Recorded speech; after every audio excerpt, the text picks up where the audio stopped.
Dinner at my father's house had a rhythm that never really changed. The table was always full, the food always generous, and the conversation always tilted in the same direction, toward visible success, new houses, promotions, cars. Cars were a favorite. Evening my sister had just bought a Porsche.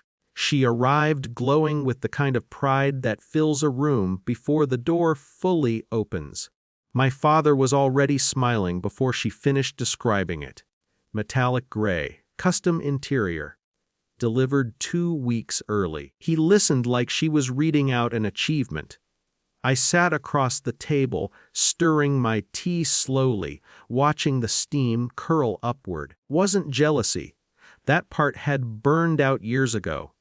"So," my sister said suddenly, turning toward me, "you're still taking the bus." It was casual, but not really a question.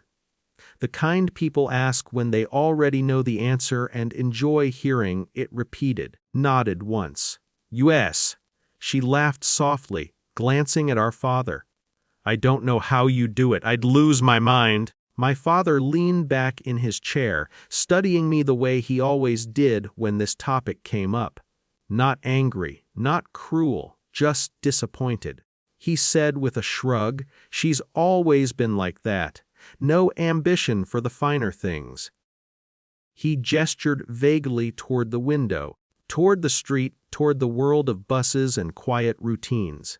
My sister lifted her glass. "Well," she said lightly, "some people dream small." No one was shouting.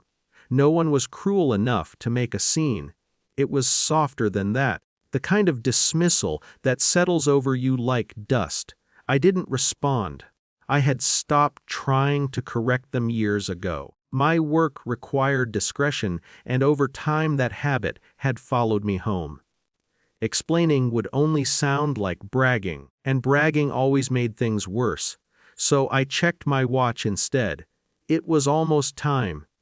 Dinner drifted into other topics: leasing options, maintenance packages, insurance rates for luxury cars. My sister spoke with the confidence of someone who believed the world was neatly divided between those who had made it and those who hadn't. Then my phone vibrated on the table. I glanced down. A secure number. I excused myself with a small nod and answered. "Go ahead." Calm voice came through the line. "Mom, this is Captain Reeves.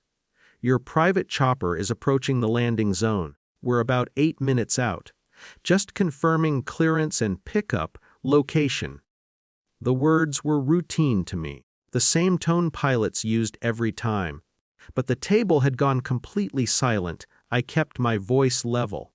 Confirmed. Same coordinates as before. "I'll be outside shortly."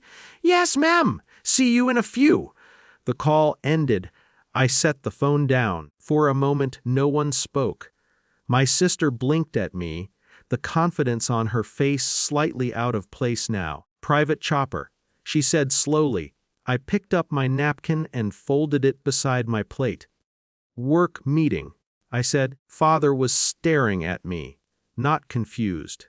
Thinking, rebuilding a picture he had been certain about. "You're flying somewhere?" he asked. "Tonight, yes. By helicopter." "Wes?" The room felt different now. Not dramatic, just tilted slightly, like gravity had shifted a few degrees. My sister laughed once, but it sounded uncertain. "You're joking." I shook my head. I don't joke about flight schedules. Outside, faint at first, distant thump of rotors began to press against the quiet evening air. My father heard it. His eyes moved toward the window, then back to me. "What exactly is it that you do?" he asked. It wasn't accusation anymore. It was curiosity. Stood and reached for my coat. "Logistics coordination," I said simply, which was true, just not the whole scale of it. The rotors grew louder now, the rhythm unmistakable. My sister walked toward the window, pulling the curtain slightly aside. The reflection of spinning lights flickered across the glass. "Oh my God!" she whispered. I slipped my phone into my pocket. "Sorry to leave early," I said. "The timing's tight tonight." No one tried to stop me. My father was still watching, measuring something he had overlooked for years. Not wealth. Responsibility. Reach.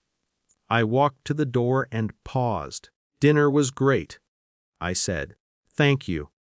Then I stepped outside into the cool evening air. Helicopter settled onto the open field down the street, wind rippling through the grass, the sound steady and controlled.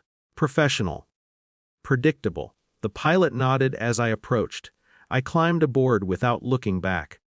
But I knew, inside that quiet dining room, something had shifted. Not because I proved anything, just because the world they thought I lived in had briefly landed in their front yard.